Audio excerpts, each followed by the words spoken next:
today we have Aditya Bora with us. She is a black belt in karate and she is currently a fitness coach as well. Hi Aditya, Hello. welcome to our podcast. Wanted to quickly, just for people who are listening and stuff, like just give a quick recap of your journey that you have till now. Like how did you start pursuing karate? How did you just come into martial arts? Okay, so my martial arts journey started 17 years ago, like 17 years, actually ancient saying that, yeah. So 17 years ago, I used to be this very weak child. So my parents were like, okay, just go do some karate and probably it will do you good, like you'll get a bit stronger or something. And I think on day one, I was in love with it. And I got a very different kind of confidence when I did it. And yeah, since then I just did not want to stop. There were breaks, of course, like for how the Indian kids journey is, like okay, you go into the 11, 12 standard and you have to stop everything else and focus on studies and everything. So all of that happened, and yeah, there were breaks in between. But yeah, I think I never stopped liking it, or I never stopped wanting to come back to it, or make sure that it is a part of my life. So when then found karate in college, and I knew that I had to go into it, and I started there. And then I came to Bangalore, and I found karate classes here. And it was in Bangalore where I really got better and better.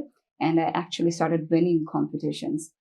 And once I started, I just kept winning a lot of competitions till, okay, I became the national champion twice. Then I represented India twice just before COVID. And I was also about to represent India again in Germany, but that's when COVID hit. And since then, I've been on the down low a bit, but I hope things start again, and yeah, I can go again. Yeah, were you always like in that mindset too? Because you have graduated from NIT Silchar, right? Yes. Did you always wanted to do that? Because not very often you meet people who are, engineers and graduates and they have a black belt. I think. Which dan are you in? And currently second dan. Second dan, Yeah. right? So even the journey from the first dan itself, like it's a lot, and then coming to second dan. So did you always wanted to do engineering, or that's something that you had to? Engineering was completely unplanned, I would say. Like, so when we were kids at that time, we were given two choices growing up, right? Do you want to be an engineer Standard or a Indian. doctor? Yeah. It was like, okay, my parents are both scientists. They're in the science background, and they were like, okay, doctor or engineer. And I was like, okay, I want to be a doctor. But I did not get into any of the colleges, any of the medical colleges. I did not get past the exam. And somehow I got into an engineering college, a very good engineering college. So my parents are like, yeah, just go ahead and do this, whatever, So I did that. And it was never a plan. I was never there mentally. I always thought this is a temporary thing. I always felt it, that this is not what I'm going to do at the end, but I will just do it for now. That whatever is going on, I'll just play along and then see. I always had that mentality somehow. And I did not know what the other thing was that I wanted to do, but I knew this was not it. And somehow there, and one thing led to another, and now here we are. And then you came to know about karate like what, in the first year of college, and Yes, on day one, actually. So in college, we had this thing where all the seniors gathered the first year girls and told them about what happens in the college and everything. And one of the things was that I realized it was very strict, and we had a curfew time only for the girls' hostel, not for the boys' hostel. Then we had a special dress code only for the girls, not for the boys. And when they said, okay, there is this karate thing that's happening, but yeah, it's mostly boys who go there. There's not a single girl. There was no girls when I first joined. There was not a single girl in karate class. Didn't that like intimidate you when you like? No, that's the exciting part, right? Okay. So I'm like, okay, so that is my familiar area. Everything else was like, okay, I have to wear a salwar suit, go to a computer science class and everything. And I was not interested in anything. And then karate was my familiar area. Like, okay, this is something I've done before. okay, maybe there was a break of 2-3 years in between, but I've still done it before, and I know the terms, and I know I have done it, so I can do it again. And initially, it was tough because the rest of there were a lot of boys. They were better than me, and it was intimidating. Like we do push-ups, and I could not do a push-up, and I could not run a single round of the football ground where we were practicing. Yeah, it was difficult, but I think I had fun along the process. I was like, yeah, if there's no challenge, there's no fun, right? So that was a big, huge challenge in front of me. And I'm like, yeah, I want to do this. This is maybe challenging, but still my happy place, so it was fun. And did you like you earned a black belt while you were in college, Yes. and that's like 4 years that you have put in. Yeah, I earned 1 year earlier. I earned in 2013. It was better. Okay. And what is your training regime during that time? Because you earned your black belt in 3 years, is what you're saying? Yeah. So what was your training regime like? Because 3 years is a very short amount of time. Yeah. So when I first went to college, I was already a bit trained in karate because I started earlier, like when I was 13 years old, as I said. So I knew a lot of the things, and I was already a green belt, I think. So my sensei at that time did not say, okay, you have to start again from white belt. He kept me in the green belt, but he kept me there for an entire year when I did not get to come in for any exams. So after green is directly brown. So for an entire year, there was no exam for me, no belt motivation for me. It was just like, okay, go there and practice this. And sometimes he would even really put me in a spot by saying something like, go there and practice the middle block. And for like 30-40 minutes, I'm just doing the middle block and nothing else. Well, everyone else is doing a variety of other things. And yeah, it was. Wasn't that demotivating for you? Like, how did you keep up with this? Because I know that if someone tells me to do that for the longest time, I would say, no, this is not what I'm doing. I think I believed in what he was telling me to do. Right. And there was this sense of utmost respect, like sensei cannot be wrong. That there was that thing that, okay, if sensei says it, go do it. Don't ask questions. Just go do it. Shut your mouth and do it.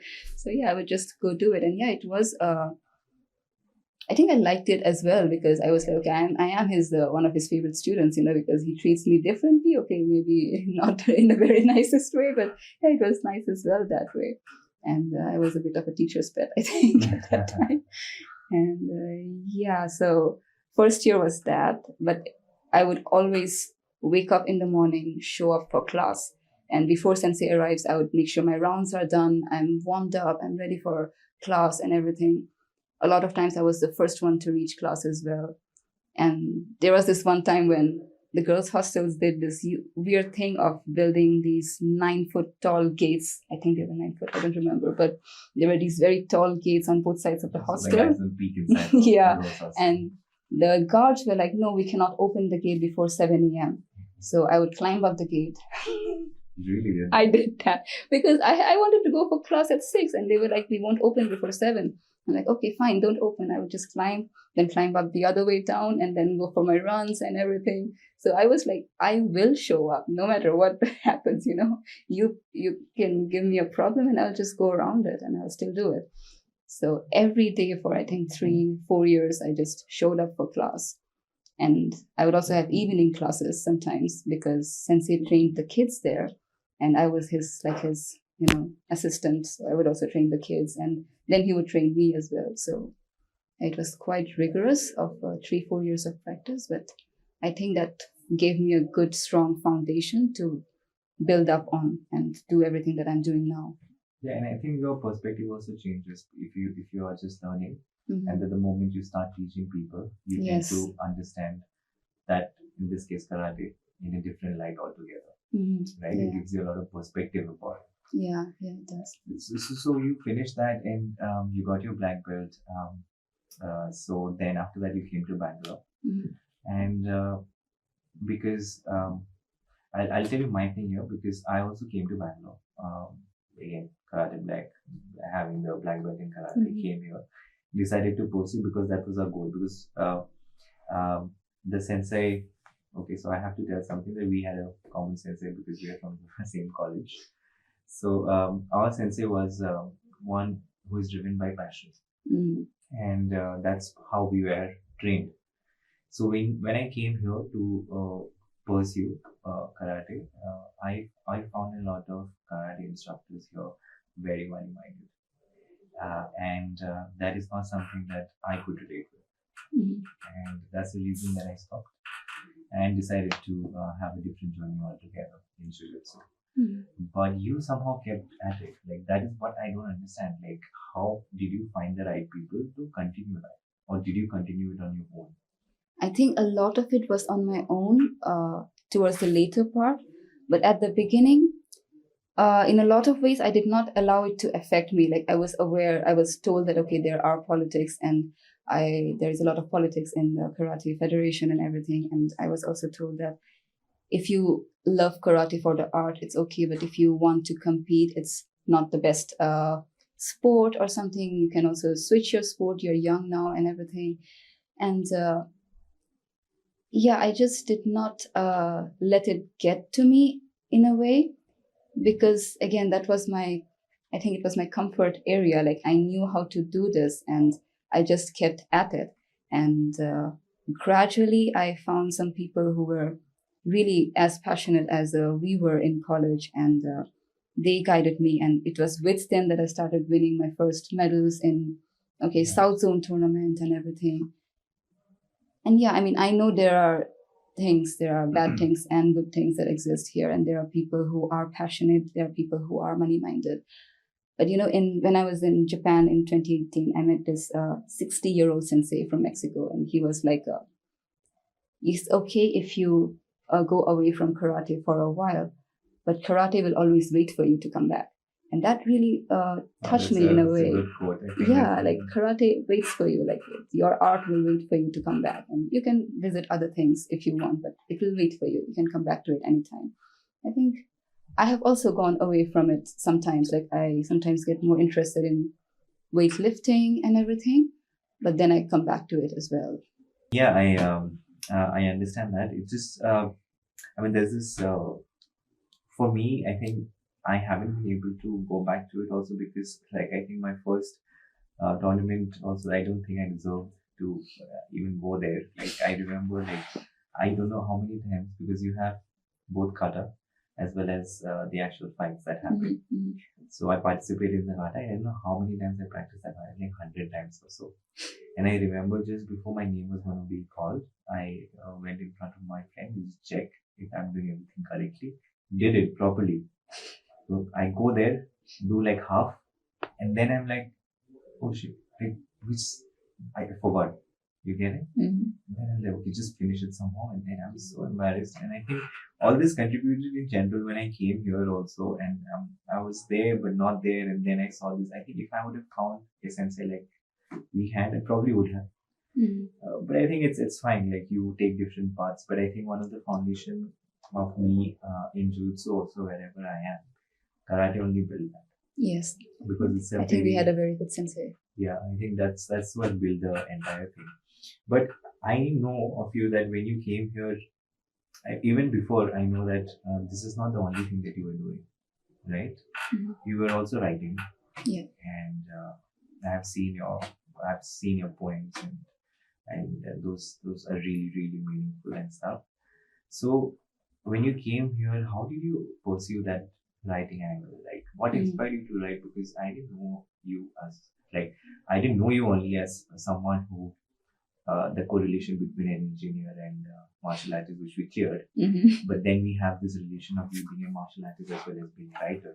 Yeah. So how did that happen? So this is one thing which confuses many people because they see this very energetic person who's like, okay, very ambitious or very strong and everything, and they are not able to relate that to someone who's thoughtful and who's writing, who's very sensitive and emotional and everything. But the truth is, I am that person. And writing has been a big part of my life. I used to write as a kid. And there was a long gap in that, like maybe 10, 12 years when I did not write anything at all. And then somehow it started, like when I was maybe high school, like 11, 12 standard, I started a bit of writing.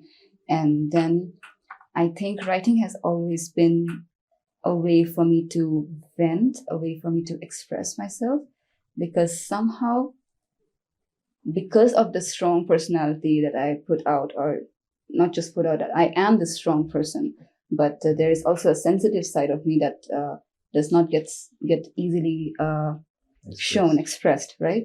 So I think poetry helps there, that okay, I can be very honest there. I can be like, okay, this is how I feel. This is what I want. This is what I don't like. This is what I'm comfortable with, not comfortable with. And poetry is where I'm able to be that one person. And it also happens that some people who know me as a martial artist or a fitness freak have no idea I write. I know. Yeah. And there are people who know me as a writer, have no idea I'm into fitness. So it's like two very different personalities in one person. And yeah, at the beginning, it was a bit of a struggle because I was working as a business analyst, and the poet or the writer in me would want to read till 3 a.m. or write till 3 a.m., be this, lovely creative poet and writing, staring into the night sky and everything. And the fitness freak in me would want to wake up at 5 a.m. and work out. And I was like, what do I do here? I'm one person who also has to go to work after that, right? So it was a bit of a struggle. How do you juggle between the two? Because what I can see here is two very distinct personalities having different time regimes that you need to stick to. You either can be a creative thinker, go in the Himalayas, look at the star and write enormous amount of poems that you can write, and maybe the best of poems. And then you have something where you want to get up early in the morning and do it at 10. Yeah. So I have this interesting theory about it. So it doesn't take me long to write a poem because I feel that poetry comes to you, and it might be a difficult concept to understand, but it's like so I believe art exists. Art is there. There's a poem that exists, and the poem will choose me to write it down. The poem sort of comes to me. That's how I felt a lot of times. Like I would see something, get inspired, and the poem will come to me. It's not like I sit down and really try hard to write. I mean, that is also a type of writing, and that is also something people do. And if you are a professional writer, you have to sit and write. You have to do it. But when you write just for yourself, just only when you are inspired, this is what happens. Like it's a flow that comes in, and yeah, that's what artists say, right? That poetry comes to you, and you're just a medium. And sometimes I even look back at something I wrote maybe months ago, and I'll be like, did I really write that? How did I think of this? Like I wouldn't have thought of this now, maybe if I was put in the same environment. But I thought of it then because of whatever conditions I was in, mentally, physically, whatever was going on. And I just feel that poetry comes to you or art comes to you, and you are just a medium. So it doesn't take so long to write it down that way. But then you also have written a book, right? Yeah. And how did that journey go? Because writing poems and then writing a book entirely, you need to sit and write. That wouldn't come to you, right? Like. Yeah. So the book actually, the story is like what's the book's name for everyone who is listening, so that they can. The novel or the poetry book? Both. Okay, so the novel, I wrote it when I was in college. I was like about 22 years old or something, and it's called The Wrong Vantage Point. I wrote it in my second year of college. I think I spent the entire year just writing that, along with karate and a bit of studying. So I did that, but it got published very late. So by the time it was published, I was a bit distanced from it. I always felt like I didn't feel I wrote it. Like I was a different person at the time when it finally got published. And the other book I had, it's called Poems for My Lovers. So it's a collection of love poems, romantic poems that I wrote over years. And I just brought them all together. I think it has 42 or 43 poems. And I brought them all together into a book when COVID first started because I had so much time in my hands, right? And yeah, that's how that came about. Can you, I don't know if you'd be okay with it, but then can you read out something for us from that? I have to look actually. Yeah, you can take out your phone. That's right. What's your Instagram handle there though? For my poetry, it's Hurricanes and Love Songs. Okay. And for my fitness profile, it's my name, Advitya Bora. You just read out something because I can read it out, but I think it's best if it comes from the person who has written it. Okay, I've never done this, but okay. Because I have read your poems and it's like it touches your soul kind of stuff. I mean, that's the thing. Yeah. Anyone that you think is best, and I like the fact that it's very short. At the same time very meaningful. Like people can look at it, read it, and then can understand the state of mind that you were in that particular time. Yeah. Let me I'll try to find the short one. Yeah, please. Yeah, this is actually related to the concept I just talked about. Okay, it's called. So the story is that I was having tea with this woman. She's from Czech. She's Czech, and she just told me one Czech word called pohora, which is like a state of mind where you're just very relaxed and you let go of things and you don't worry about things. And I took that word and I wrote a poem. Here it goes. The days are long here, and the nights longer still, long and still. The wind hesitantly whispers stories about a forgotten time in a foreign land, about careless mistakes, painful regrets, and helpless, one-sided love. I tell her how I love art and words, and how every piece of art exists before the artist does. Art comes to the artist. Art chooses its artist. She tells me that she finds her own story in my poems. A love story, a sad story. Because aren't all love stories sad at one point in time? The rain is an untimely visitor tonight, and we welcome her with open arms. See how helpless the rain is. See how helpless we are in her face. There is nothing the rain can do but fall. There is nothing we can do but soak her in. I tell her I want her to stay for a while. But she has to go, and as she leaves, I wonder if that is how all love stories end, and if that is why we find ourselves in them. Pohora. Wow. Like you just transported me to a place where you were in, like, and that's a good word to remember. What do you say again? Because it's a state of mind where you let go. Where you let go, yeah. So she described this as, imagine a person sitting outside a bar. It's like a very remote area. There's not much going on around. There's like a few vehicles. And he doesn't care about anything. He's just letting go. For a while, he doesn't worry about what's going on back home. His job, nothing at all. He's just relaxed. And that is letting go. I just like you just made an entire.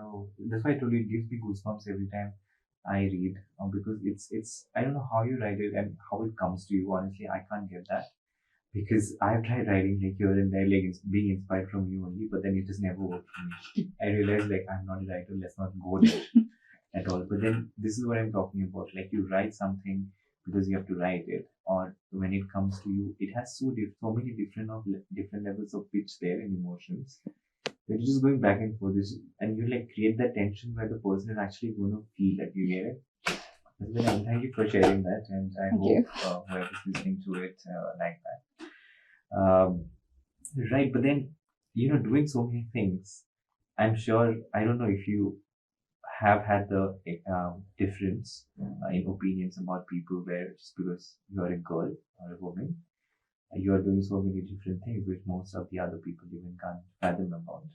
Did you get any kind of stereotypical advices? Oh, totally. That was right there when I first started, right? I mean, karate. Karate. Yeah, when I first started karate, it was not a very common thing. There were no girls, and when I told people, okay, I'm doing karate, there were all these weird comments, questions coming up. They were like, oh, you do karate, we have to stay away from you. Oh, you do karate, come punch me, I want to see how much power you have. Like if I say I'm a swimmer, you don't say, oh, that's a river, go swim there, If I say I'm doing karate, how many boys can you hit? that is always a question. How many boys can you take down? I mean, I don't know why that people are so curious about that, but yeah, there were always these weird comments and questions coming in. And of course, as an Indian child, there was always the pressure to find the normal job and stick to it, and not do something on your own and everything. And that too in a field that is so male dominated, like fitness and everything. And yeah, there was always problems, and I think there is still questions about, oh, how do you do it, and did you not get a job, and were you not able to make it there, which is why you decide to come here? Did you have to come here because of something? So yeah. Continue. Okay, so yeah, there were always these questions, but I think there was always a rebel in me, and I'm a person who always questions things, and it might not have worked very good for you in the beginning when you were starting to question stuff. Yeah, of course. Like I'm an atheist, suppose, and it was when I was a kid, I started questioning things like, why do you say there is God in a temple? Why is God specifically in this place? Because we built this place. How can you be so sure God is there? Have you seen him? Those kind of questions. And I was always the one who would question everything. Like, why do girls have to wear earrings? Why don't boys have to wear earrings? And when I was 14 or something, I decided, no, I don't want to wear it. I never wore it after that. And that was a big thing at that time. I was like, my parents, grandparents, everybody was like, how can she do that? How will she get married? Those are the problems. So yeah, there were always these things, but I was this always questioning, always rebelling against things, and I think I had fun there as well in doing that. So tell everyone who is listening how happy you are right now. Like even all of these stuff, because we tend to get demotivated by the fact that okay, there are questions, so maybe I shouldn't question. Tell them how happy you are right now. If I recently was watching a series and there was this sentence, the protagonist said that if I had 6 months to live, I wouldn't change anything about my life. And yeah, if I had 6 months to live, I would want to live the life I'm really living right now. And I'll still be an atheist, I'll still be vegan, and I'll still go there, train people, and try to change their life. And I'll still just do what I'm doing now. This is what I want to do. So everyone listening, understand that this is what it takes for you to, people will question you irrespective of whatever you do in your life, as long as it's a different thing. But to keep at it and pursue what you believe in is what's going to give you like your final peace and happiness. Yeah.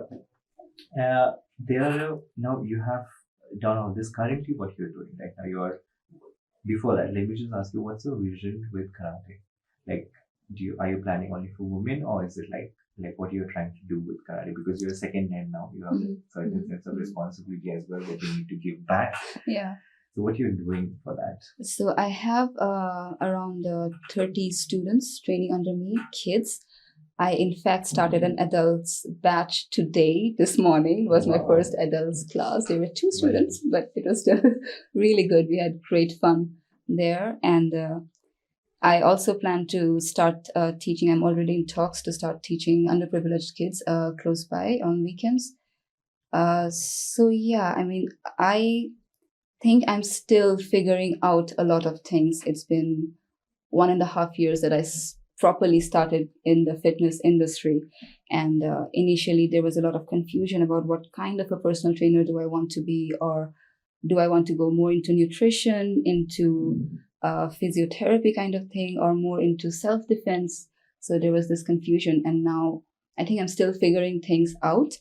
I definitely love teaching karate to kids, and I think it teaches us a lot of things like discipline, body control, and also how to throw a punch, I think, which is also a very important skill to have. So yeah, I will continue teaching that no matter where I am. And I would love to continue personal training and helping as many people as possible, teaching them how to move properly. Understand the vision that you have in terms of karate and stuff. What But what I would like to ask you is like, what different are you trying to bring, like through the knowledge, as we already spoke about having a sense of responsibility? What different are you trying to do rather than, because we have so many karate teachers teaching in India, Yeah. right? Yeah. And it's very important that we take a call here where we distinguish ourselves as being legit and genuine. So what is the different thing that you are doing? Why should people come to you is my question. Yeah. So I think there are a couple of things that I bring in here. First of all, it's my journey that's very different because I was not an athletic kid. And if you ask any of the people who knew me when I was younger, when I was a kid, they would never believe that I'm now properly into fitness, that I am a strong person. You know, I was this very skinny, weak child, as I said. So coming from there to here has been a journey where I learned a lot.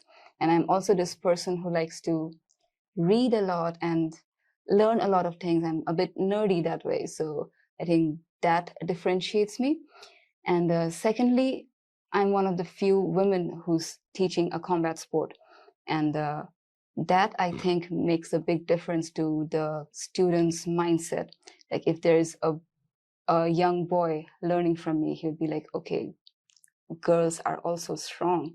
He would never say, okay, you fight like a girl. You know, he would never in his life say that because his karate teacher was a girl. Right. And when a girl sees me do that and she's like, okay, I can also be strong. And I can be this person who's like, okay, girly and stylish and everything, does not mean that I have to stop being strong. You know, so that is I think that's something I bring to the child's life.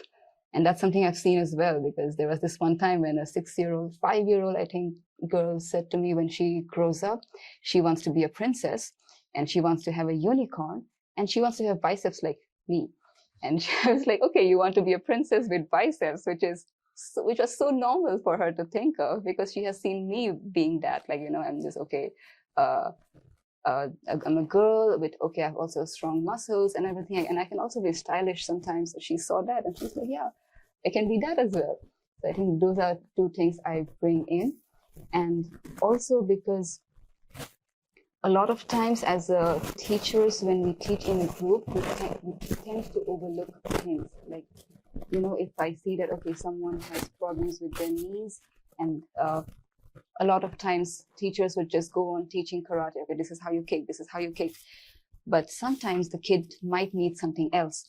And since I have also this thing with personal training and I understand muscles and everything, if I see the kid having a problem with the knees, I would go there and say that, okay, this kid needs to do it in a different way or needs to do another exercise to be able to do this exercise, which I think lacks in a lot of the martial arts schools. And yeah, as we discussed before, there's a lot of politics, there's a lot of money-mindedness in not just karate, I feel maybe in a lot of sports in the country. And for me, that doesn't matter so much. Otherwise, I would have been in the corporate world still. So I had quit that to be here. And I come from a place of passion and love for this sport. And I want to just teach as many people as possible so that they can defend themselves and can build a life of discipline.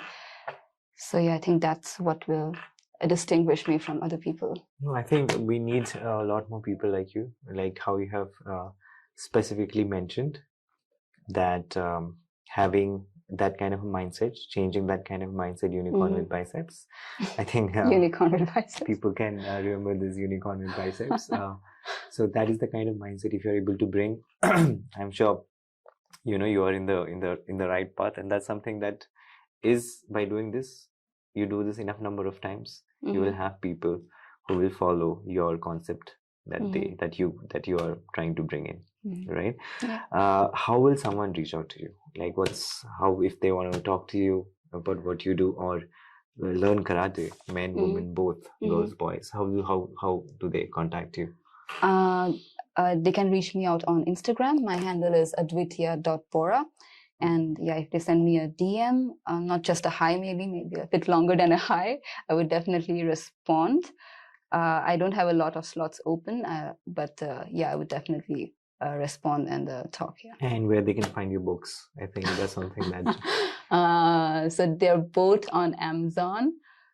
And yeah, they're on Amazon.in. If you're outside the country, you can also find a physical copy. If you are in the country, in India, you can only find the Kindle.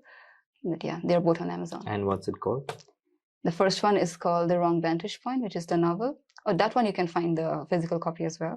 The second one, Poems for My Lovers. This is where I read the poem from. This is in Amazon Kindle in India. Okay. Awesome. Lovely having you. It was a very good conversation. I Lovely being here. I, to be honest, I think there's a lot of things that I didn't know about you, which put my things in perspective about how you are currently in your life. Mm-hmm. So thank you for coming, and it was a pleasure talking to you. Thank you for having me. Thank you.